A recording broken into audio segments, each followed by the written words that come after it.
there's a sequence, there's a code, there's a combination. And when you get the right combination, it unlocks everything for us.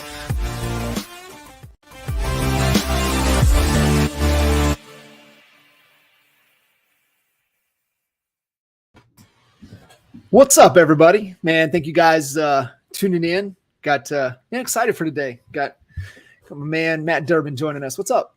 What's going on? How we doing today? Doing good, man. Doing good. I appreciate you you jumping in and hanging out. I know we had your partner in crime on a couple of weeks ago, and I was telling Iva, I was like, we get DJ, make sure you get Matt quickly. we gotta get the other side of the story. Yeah, this one will be a lot more laid back conversation. He kept himself under control. I'll give him that. So what's up, man? Matt, you're in Pittsburgh. Yep. And born and raised? A couple hours from here. Yeah. Central Pennsylvania, Altoona, close to Penn State College. Gotcha. So, give the little background on yourself. I know we've had conversations on expert mentors. I think we even did a coffee and coaching with you and Deej. I wanted to kind of unpack you and your story. It's kind of lends together when you know DJ's story, and then you hear you get the real story from you. So definitely love for you to give a little context, a little background. So where to begin? Right. So I think 2005, 2006 mortgage broker business in Fort Lauderdale with DJ. So we started that up from scratch. How the hell did you guys end up in Fort Lauderdale out of Pittsburgh or out of Pennsylvania? I think we were in DC at the time. DJ moved to Fort Lauderdale. He was working for CIT Mortgage. So he was like an account executive for them. And he talked me into getting into the mortgage industry in DC. And I worked there for a year. And, I was like, I think we could start one of these up. Yeah. Like easily. So he's like, well, he kind of called my bluff. You move to Florida, I'll start a mortgage broker business. So a couple months later, I called him. I said, I'm coming. You've got 2 months. So start stacking cash because we're going to need it. So we set up a premier mortgage lending branch at the time and hit the ground running. Really. I mean, we had a pretty good year. First year, and then the market crashed. So did you come in? Did you, Deej is just kind of hardwired, from a sales perspective, you just wind them up and let them go. Yep. You're, just getting to know you over the years and just kind of where the business, you are true operator, in that sense of structure framework. Has it always been that way? Yeah. Yeah, at the time, I think we were doing. So what we would do is we would send 100 mailers. We would print out mortgages, people that had option arms. We'd send 100 mailers out. We'd get 5 or 6 phone calls. He'd flip 2 of them into a refinance. I'd figure out how to structure it. I'd prep all the paperwork, send him out the door. He'd go get 2 refis set up. And then the next week we would do it all over again. I would run everything on the back end. At the time, you're making, the mortgage broker business, you were making 2-3 points a deal. So you didn't have to do that many to be making good money. And that was, we basically ran that business. We basically ran it like that for 6 months, where we just were sending outbound mailers. We would write the envelopes out. We would stamp them. So every weekend we'd sit in there and stuff all the envelopes. We'd send them. We knew what day we were going to start getting phone calls.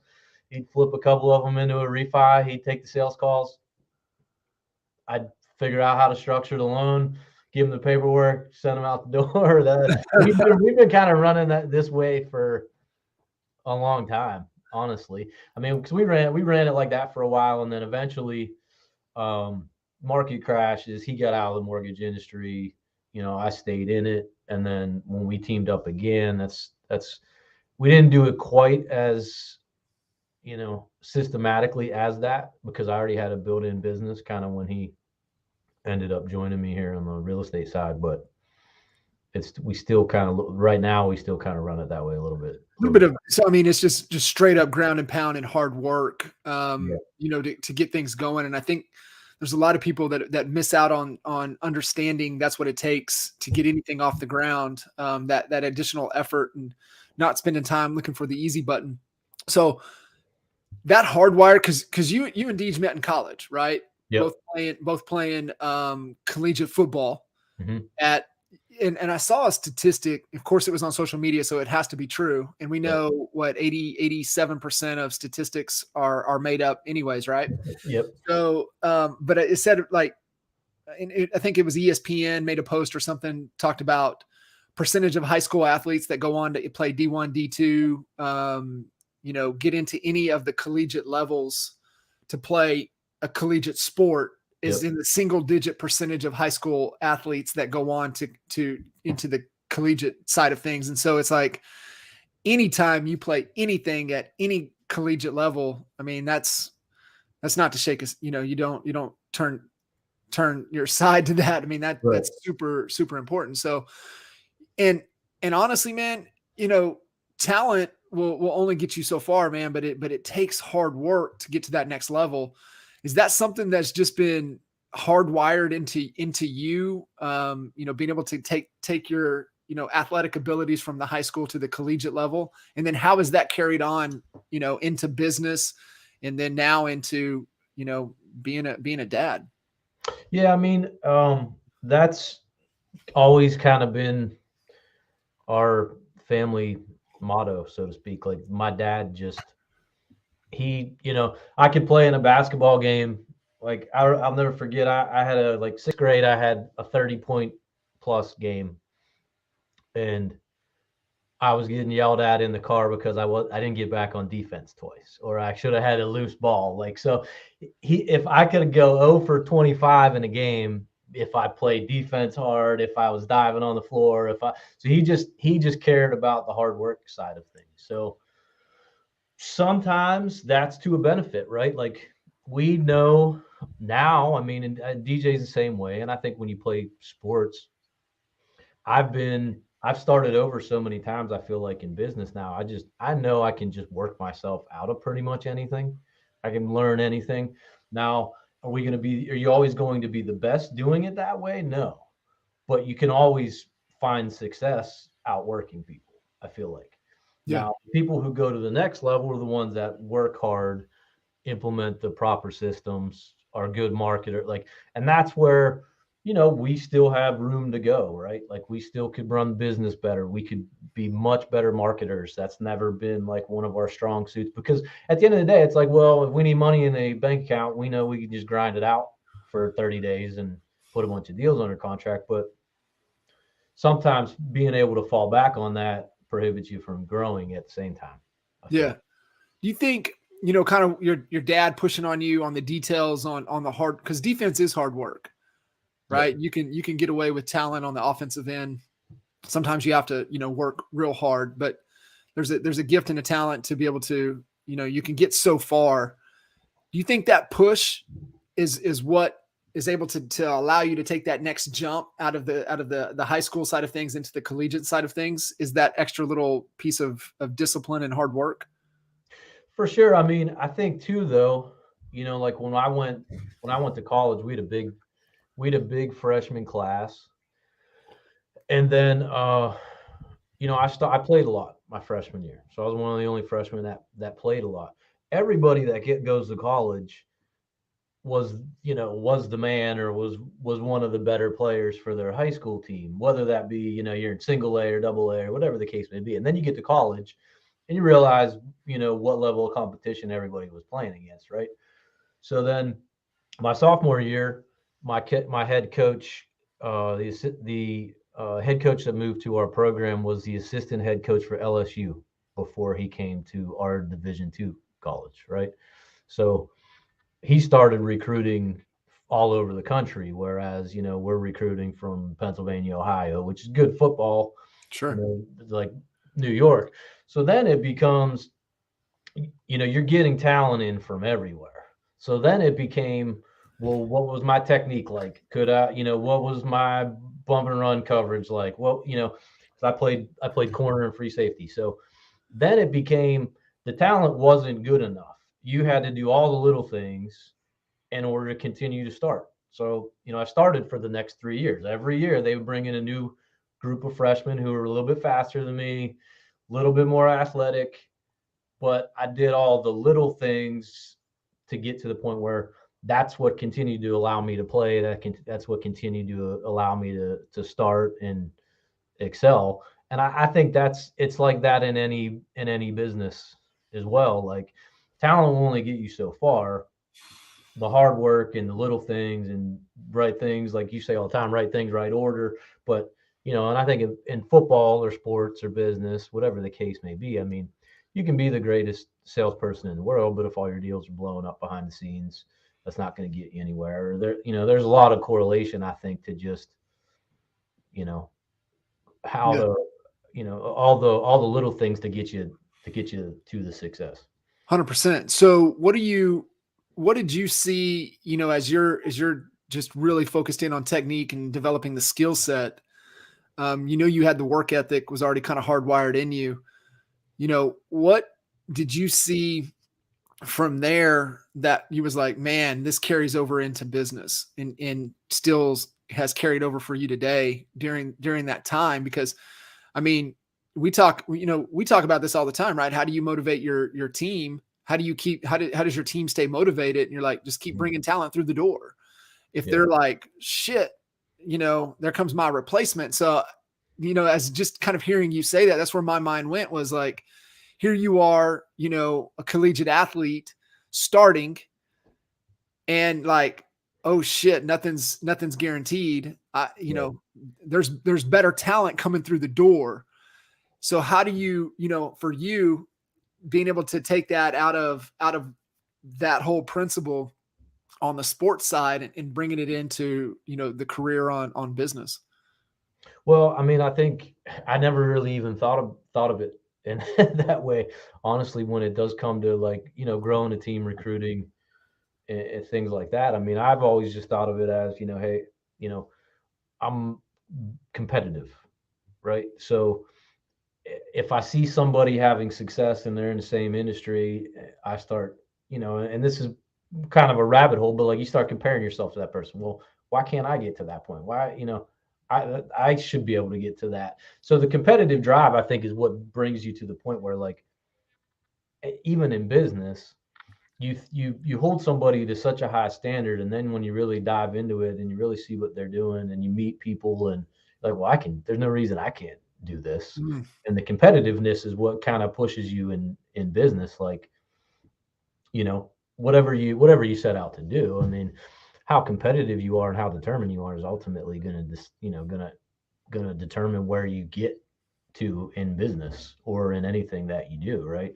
So I mean, I think that, and then, as we're growing a team here, um, it's a different mindset, because we still fall into this trap sometimes where it's like, well, why isn't everybody doing what we would do right here? Or why isn't everybody making the calls? Or why, and maybe it's just they don't have that same competitive drive or determination, or maybe the goals aren't the same. And so you end up having to kind of move from, hey, I'm the guy that's doing everything, to, well, how do I start to motivate people, help motivate people? How do I get them to the next level? How do we continue to kind of help them grow?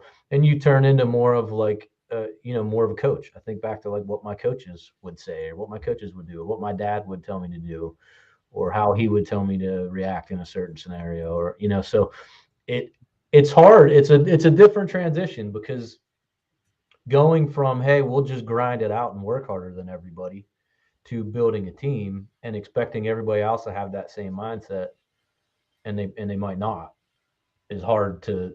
Now you have, you got conflicting views.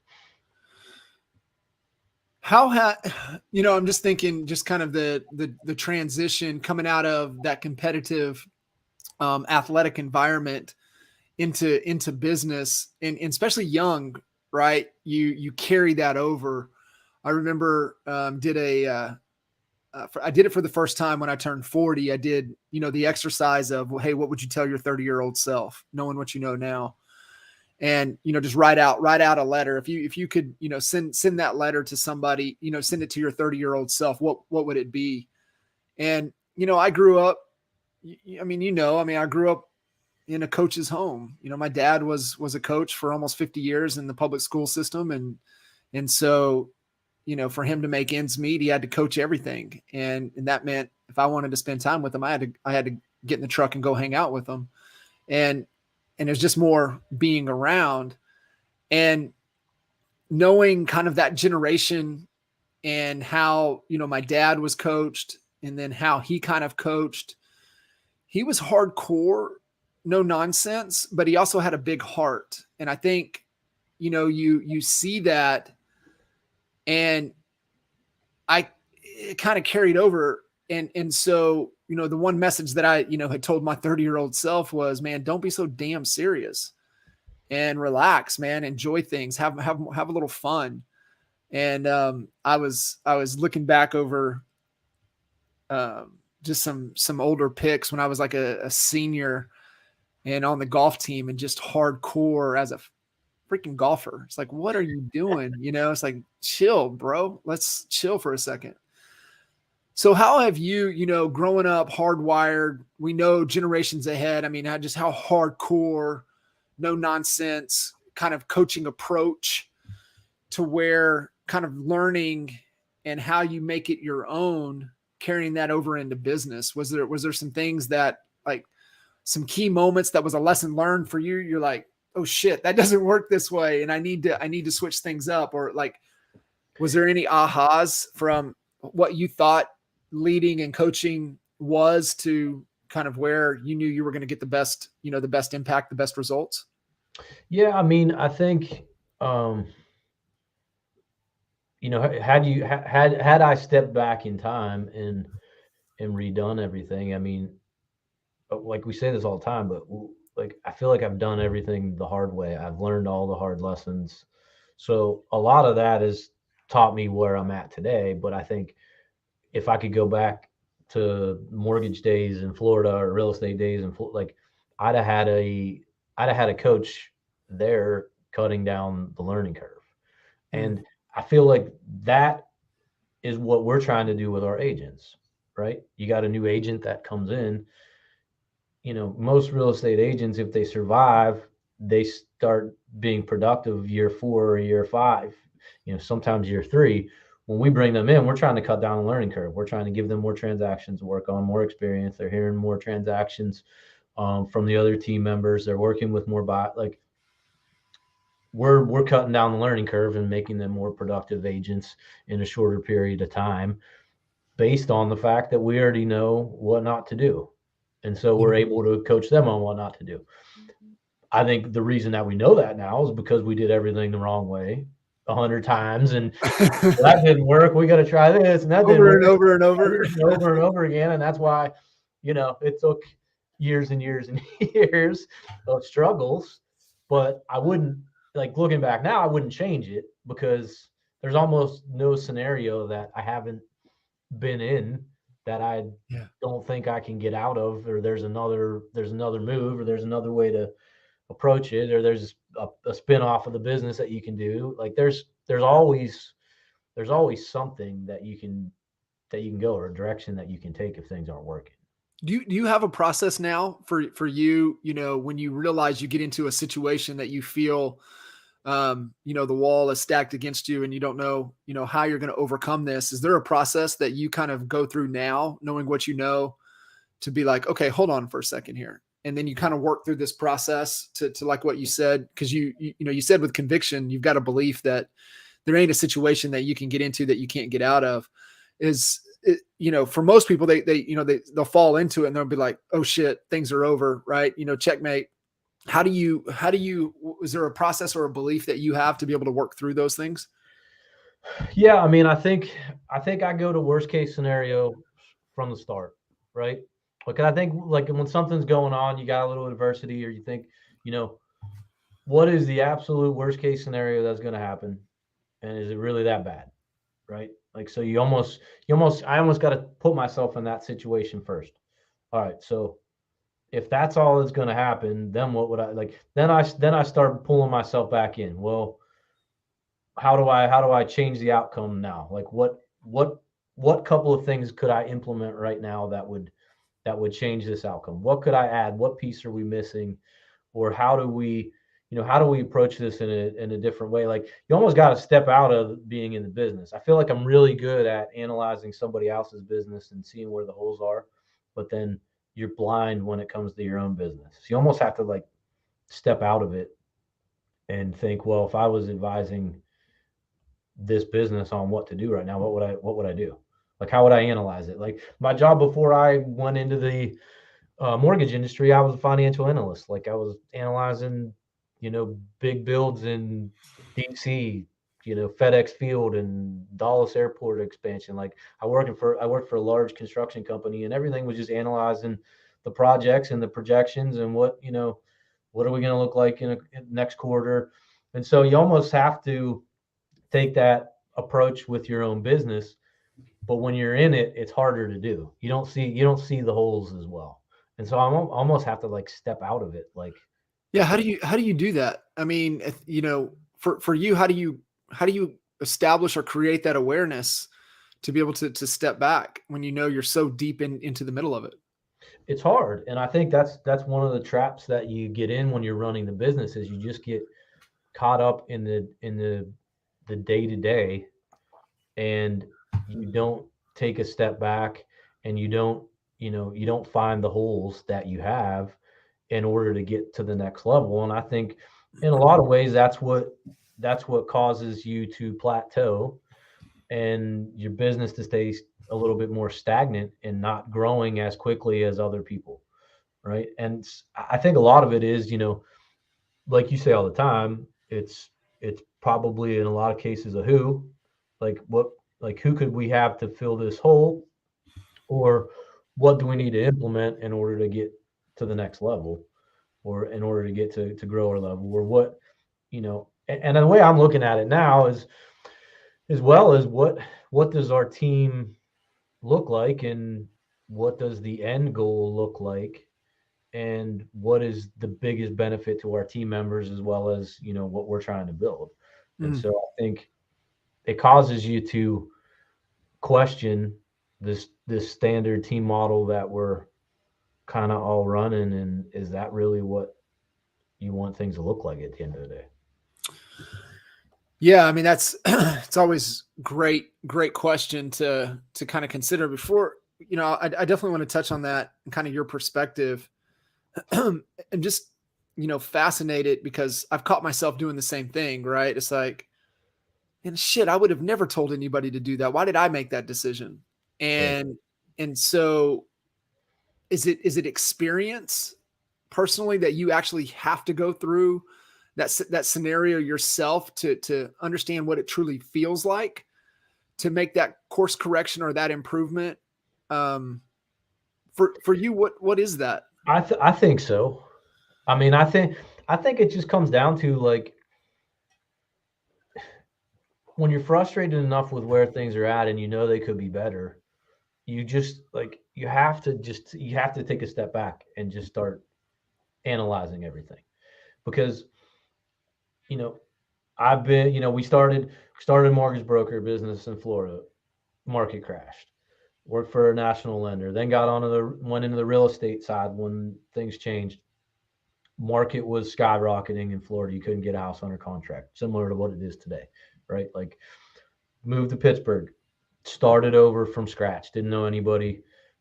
Still 2 hours. So it's like, well, what's the one thing that can get me a deal this month? What's the one now? What can get me to 3 or 4 deals? So it's almost like every time I've started over, it's like, well, what are the processes that are going to get you to where you need to be this quarter, and then what are the processes that are going to get you to where you want to be in a year or 3 months or 6 months. And you almost have to have the struggle and know that if you continue to do, like, I think what happens in real estate is a lot of people, they find enough success to be happy, right? Like solo agent, you're doing 30 deals, you're making good money, and you're just in this rat race that's never going to end, right? And unless something happens in the market, or or something shifts, and I feel like I've been in a couple of those already, where it's like, I don't want to be in that position when the market shifts. So I'm not comfortable with just this day to day. Or do I want to be a real estate agent for the next 40 years? No, I want to be running a business. So I'm looking at it like taking a step back, where how do you truly run this like a business, where you don't have to be the one showing every house, and and you're not in a complacent state, because ultimately that's where everything just kind of blows up. Do you think it's just a lack of awareness? And you need, like you said, those tough experiences to create some awareness that, oh shit, something's off here? It is. And I also think it's, a lot of people just aren't getting they're not in the right rooms. Like even when I didn't have a lot of money, I was still trying to tie into a coaching program. I was still taking anything I could get for free. I'm still this way. Like if I'm working out in the morning, I'm watching a YouTube video on how to do something. Like I just can't get it. I can't stop trying to improve. Sometimes there's just too much noise, but I think a lot of people there, especially we see it in Pittsburgh, right? Like Pittsburgh's it's a bigger metro, but it's small town, right? So you got people working at brokerages where all they see is, hey, I'm going to do my 30 deals, and they haven't been in a room like we've been in and realize there's so much more for them to go after. They're just comfortable with what they've got. And I think, sometimes we all fall into that complacency. I know I have. You get comfortable. You've been, when you grind so many times over and over again, and you lose it, and then you gain it, and now you have consistent income, you just end up getting complacent. You just get stuck in that rat race and don't continue to try to grow, or you're less you're less apt to take risks because you don't want to lose it all again. You know what I mean? And I think a lot of people, they just get stuck in that rat race where they don't see anything bigger, or they don't know about it, or they're not in the right room, or they're not in the right brokerage, or they're not at whatever the case may be. I think they just don't realize that there's bigger things out there. Or they're afraid to take that risk. Man, is it, is it just exposure? Is it just a lesson learned? Is it just, like you said, you just have had that constant pursuit of always getting, growing and looking and looking for those environments. Is that something that's hardwired? Is that something that, somebody showed you, opened that door for you, and you're like, oh, okay, there's more to this? I think a lot of it is probably hardwired, right? Like we're just always like, I don't know, like DJ and I, we always want to be in the next room. Like we always want to, we don't want to be the complacent people that are just comfortable where they're at. Like we're always trying to grow. And I think a lot of that too is probably just the fact that, we didn't grow up really with a lot of money. Like, my dad worked for the railroad for 30 years. Like there's not a bit. So like we're trying to make it. Like we're trying to get to the next level, where our parents weren't. And so you're always striving to grow more. And then I think a lot of it is just that's built in, but it's also, when you start getting around the right people, you just start thinking differently. You start looking at everything differently. Yeah. You start to adapt to what they're doing. When we get in a room with with guys like you guys, it's like nobody's thinking, oh, well, how, I'm going to be happy selling 30 houses.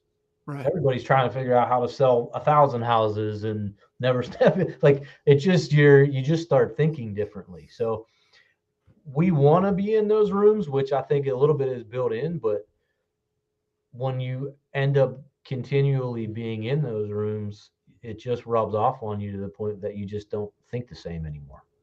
Like, that there's more out there, you can do more, that your life could be better, your family's lives could be better. And naturally you just adapt to the environment that you're in, I think.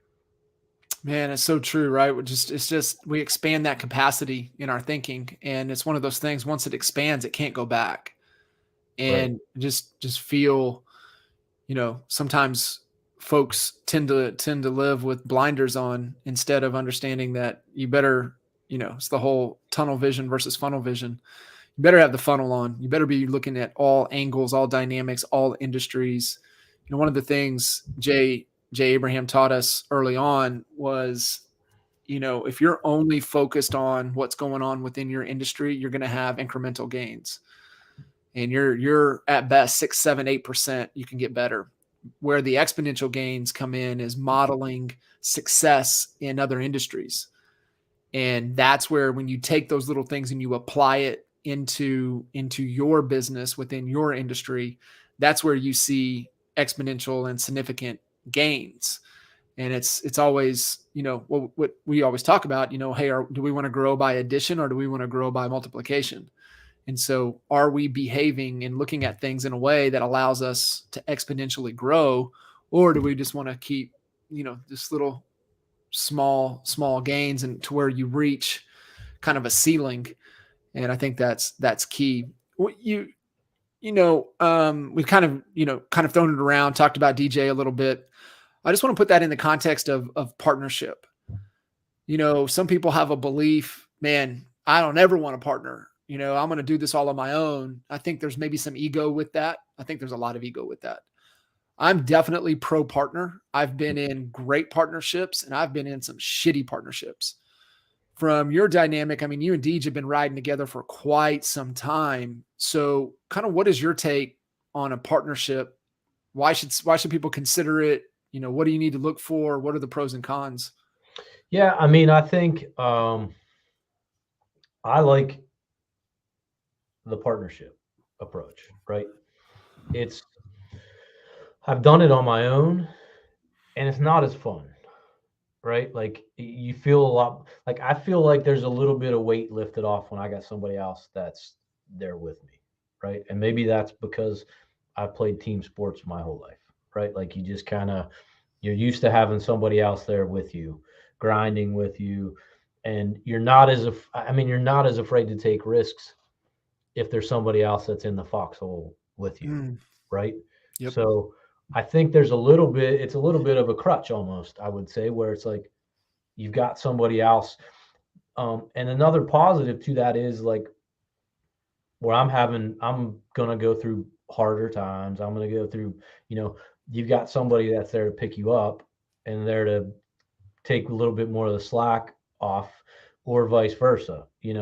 He's not in a great position where he's highly productive. I got to do more and take over more of this. So you also have a little bit of that where it allows you to go through some of those times where if it's only you, the weight of that is going to be so much more than having somebody there that's got your back or who's going to be able to pick up the slack.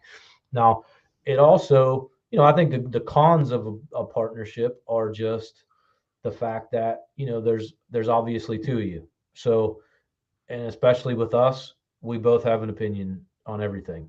And there's a lot of battles, right? Like, we don't see eye to eye on everything all the time.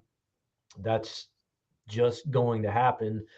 We've been friends for so long now that it's like, we can tell each other to F off and, next day it's back to normal again. Like, there's no big deal. Whereas some people, that could blow the whole business up. We're almost to the point now where it's like, there's not really anything that's going to blow it up. We just we just need to work through the problems that we're having. And ultimately, you know, we have an argument, you have an argument over something, or you're trying to make a decision on something. You both speak your mind, you go your separate ways, you think about it, you come back together, and you try to, you try to resolve whatever issues that you've got and move forward. But it's hard. It would be harder if we had the exact same personality type. We are almost total opposites. So I think that helps, right? Like if we were both high driving salespeople, high eyes, it would never work. It would be really hard to work. Yeah. But we have separate personality types. So I think like, actually I shouldn't say that. Like if you have, let's say you have two hard driving salespeople, you just have to find a different piece that is more of a management style, right? Like I think you could have different partnerships with different personality types. I think where the hole always is you need to have that person that can fill the gap to whatever attribute or whatever that they may not necessarily have. We're opposites, so it does help to the fact that, I kind of run the business. He's more like on the sales driven side, that's keeping the lights on, making sure that there's always income coming in. So there's a little bit of that, and there's a little bit of, I don't think either one of us really have an ego as to, a lot of it. Like he certainly doesn't. And I don't as well. So I think that helps. Right. You're 100% spot on. The last kitchen table shirt we did was the outcome over ego concept. And what that means is that outcome is that we're just trying to get to right instead of ego is trying to be right. And that's where I see failed partnerships, is that sometimes you get people in there that are trying to prove their agenda and be right instead of what's the damn goal? What are we trying to accomplish? Why did we come together in the first place? And what is right? How do we get to right fast and leverage each other and each other's strengths to be able to get to that point? And that's where I see where you guys complement each other. That's where you find some real value in the partnerships that, what is each person bringing to the table that's going to allow pursuit of the bigger picture, whatever the vision is for this entity, why we would even do a partnership in the first place. How do we complement each other to go faster, to collapse time? And I feel, and it's just like you said, well, hey, maybe because, it's a team sport. I believe business is a team sport. And, me growing up with the golf club in my hand, that's still a team sport. Like even you as the individual out there, you look at the guys on tour, that ain't an individual thing. You got the swing coach, you got the caddy, you got their nutritionist, you got their assistants. Like it's a whole squad to be able to perform and do what these guys do at the level that they do it. And it's no different. Business is the same way, right? You're looking to just build the team that complements in order to make sure that you guys can grow and scale in pursuit of what it is you want to do. Right. I think the ego thing is where I see the failure, and just kind of reflecting back on the failed partnerships I've been in, it's what it was. Everybody kind of had their own agenda and couldn't get on the same page. I mean, I think that's the biggest thing. I mean, am I doing more than you? Are you doing, well, I did this month. What did you do? There's, we still have those conversations, but it's like, you can let it go and it's not going to kill you and it's not going to eat the partnership alive. Right. Because it's not, I think whenever you got, when you do have some of that, those are things that just grow internally, maybe. And maybe some people just don't hash them out. Like it's just eating at somebody that, I'm doing more than them, or, they should be doing it. And maybe they don't hash those things out and it ends up just growing into something where it's just irreparable. But I think a lot of it is just, you know, you just got to shoot each other straight. And, we're not afraid to say something Sure. to one another but we also don't have the fear that we're going to, not everybody can handle what we say to each other. I don't Yeah. say that to a lot of people, but we can be brutally honest with each other and know that the other person's, not going to, go crawl in a hole. Yeah, you guys, you have that trust amongst each other, and you've given yourselves permission to speak freely, knowing that, hey, at the end of the day, I love you, and I know we're both trying to get to the outcome. We're both Right. both in agreement that we're trying to get to right. And I think what you're talking about is one of the things from a value perspective. And one of our core values has always been we practice open and real communication. I've kind of tweaked it because I've always had a problem with open and real communication because I've seen it used more as a weapon than as a tool. And what I mean by that is, even if you're in a safe situation, you still come at it with, hey, I'm just being blunt and open and just telling you what's on my mind. There's a way to go about it. And typically most of the time it needs to be permission based, because I've seen it used where somebody just attacks another human and they're like, the one person's just kind of caught back and then the aggressor is like, well, I'm just being open and real. That's one of our core values. I'm being open and real. It's like, no, you're not. You're being a douchebag. Like, knock it off. And so we kind of have adopted Gary Vee's take of kind candor. Right. So candid is what you're talking about. We're being candid in our conversations. We're being upfront, but there's a way to go about it to where you can still come from a place of love. You can be straight and direct, but you don't have to be a douchebag about it. You can be pretty, upfront. And so I really like the kind candor. And so that's kind of how we tweaked it for our business right now is, hey, we practice kind candor instead of, hey, we practice open and real communication. Because I want myself and I want our people, hey, we want to be straight. We want to be very candid, but we also want to do it in the right way. We also have I have a 12 o'clock rule. If DJ comes into your office before noon and is all fired up and wants to talk business, push it till after 12. I mean, he's been up all night. Something's bothering him. This is going to grow. This is going to go. So push it till noon. Let him calm down. Let him do his thing, and then we can have a reasonable conversation in the afternoon. That's the 12 o'clock rule because, I love it. He could be up till 4 a.m. and he comes in here, like a jacked up on Mountain Dew, ready to roll, ready to blow the whole business up and change everything. It's like, hold on, buddy. Hey, let's talk back after lunch. Yeah. I love that. Yeah. Creating some guidelines, some boundaries, but it all comes down to the agreement and where, we have that concept of agreements versus expectations and where I see, and I know I was a part of one failed partnership that we weren't clear on the agreement. And so we were operating under a lot of expectations and ultimately that's why it didn't work.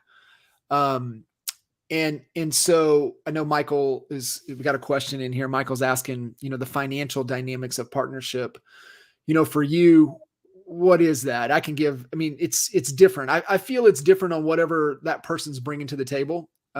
Sometimes it can be just straight up 50-50 if that's how you want to start it. We're straight 50-50. That's just, yeah.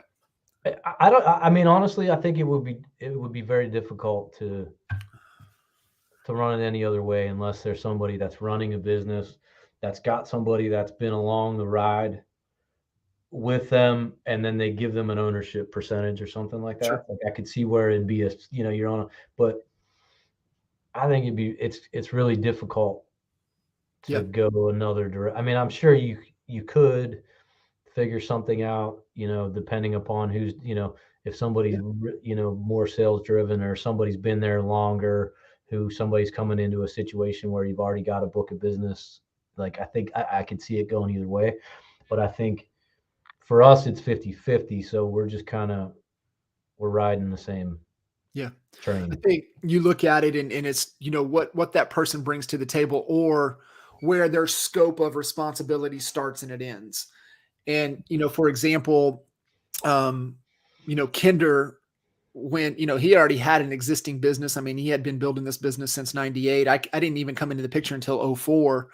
And it took until 2009 going into 2010 when we rebranded the whole organization to where, I was now a partner, and it wasn't 50-50 because it was already an existing business. And so I was at a less percentage. I think kind of what you want to be thinking about is what role do you want to play?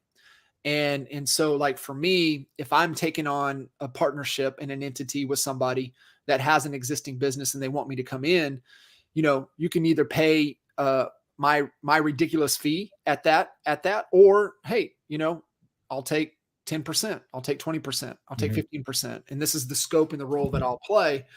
But it just really depends. I think if it's your primary driver, your primary business, yeah, I mean, if you're looking for equal share in the responsibility, kind of what you and DJ have, yeah, 50-50 is perfect. Yeah, I mean, I think in us, like we're trying to, we're growing a team, building a team. We're looking at it like a business. Now, I think if you've got, let's say you got two productive agents that just want to team up, they want to share an admin role and start growing, you could do it. You could do a different split where a certain percentage goes into the pot, or they're both putting in so much per month toward the team growth, but they're keeping whatever they eat what they kill, so to speak, and keep more depending on their month. But I think you could do it in that manner as well, depending upon what the business looks like. I mean, like I said, there's a million ways Sure. to the cat when it comes to the real estate business, depending upon what you want if you want it to look like a business and run like a business, or if you're both, in the production model where you're still out there doing it every day, and maybe you're splitting costs on, salaried employees or things like that. But I think it just depends what you want the business to look like as well. Sure. And I think too, it also depends the stage of the business. Right.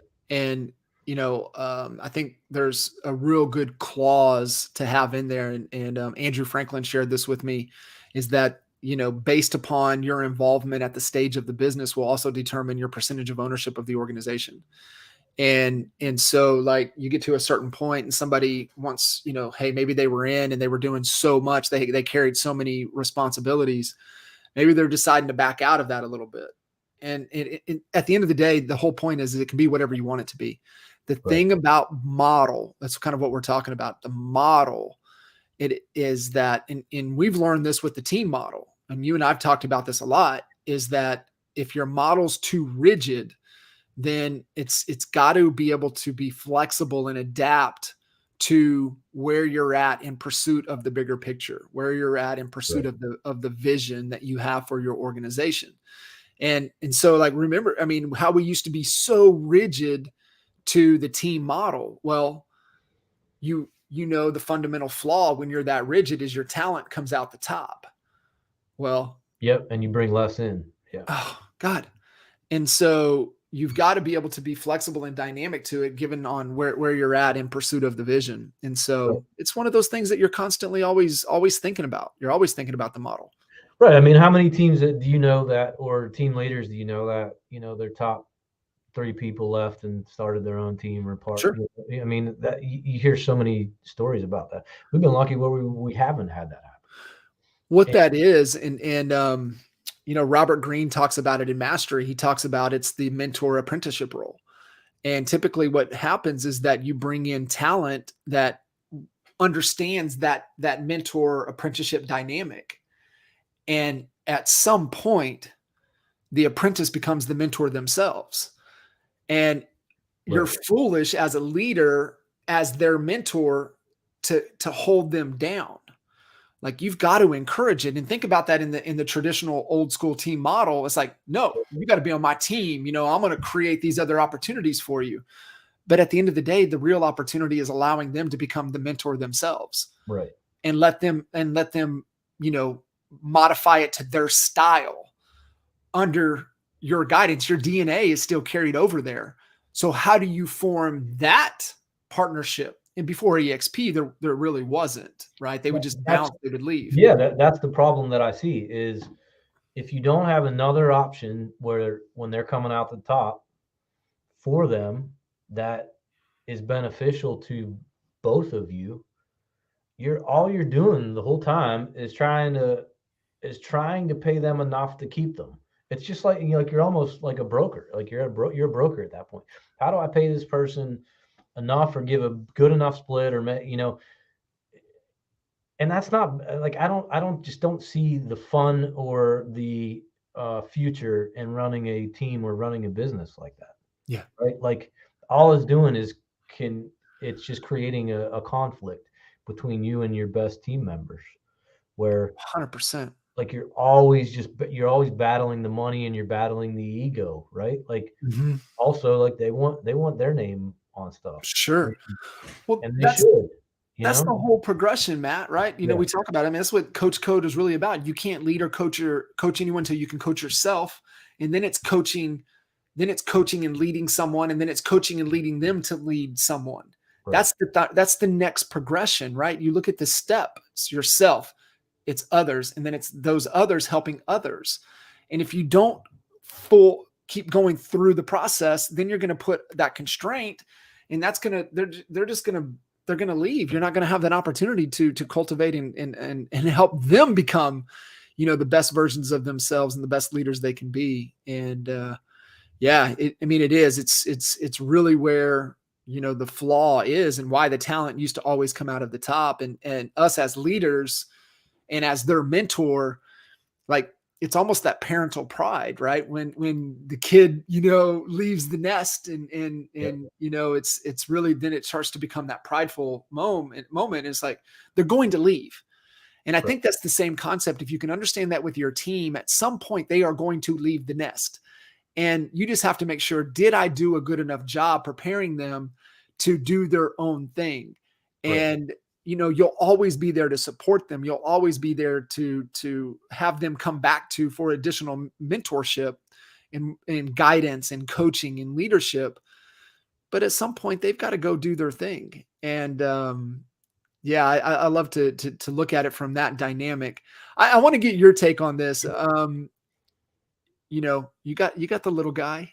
How has, and you can talk about this all you want, but until you experience it and you have your own and you're going through that with kiddos, how has that dynamic changed you as a leader, and how has that impacted, your leadership style and with your team? Yeah. I mean, I think it's impacted a lot from the standpoint of, everything that I do now, I start thinking, well, what would I teach JP, or what would I tell? So now I start even questioning myself sometimes. Well, if this was JP, what would I tell him to do? Like I hit some adversity last year, and the first thing that came to my mind is what would my dad tell me to do, and what would I tell my kid to do? Yeah. So that's what I need to do. So I'm almost looking at it like I'm like I'm looking at how would I parent my kid to, how should I handle a particular situation, right? Yeah. Like, and you almost got to look at it, in the team approach too. We look at it like, what you want the best for your children. So you're going to do everything that you can to give them the best. You look at your team, we've not always looked at the team the same way. Like, when we were coming up and starting a team, you looked at it like, well, I'm the team leader and you're the team member. My job is to keep you on the team as long as I can and milk as much money out of it as I can. Now it's, well, what is best for that team member, and what process and approach and flow do I have to build them out of this? Right. So now we're thinking of it all. Like we're thinking of if I were brand new to this business and we're joining a team, what would I want my career to look like with that team? If you told me I could join your team, I'm going to pay you, I'm going to pay you half of my commission and you're going to teach me everything. And then I have a middle ground progression that I can go to. And then ultimately you're going to train me to go out on my own and run a successful business. I'm going to that team over one of the other teams that's just trying to get money out of me. Yeah. And having a kid, it's like, well, if I was advising him to go to, if he's getting into a particular career, I would tell him, go to the place that's going to train you, that's got future potential for you, that's got, like, there's a light at the end of the tunnel. And a lot of people don't look at real estate that way. It's just, well, how many homes can I say I sold on Facebook? And, you know, none of that really matters at the end of the day.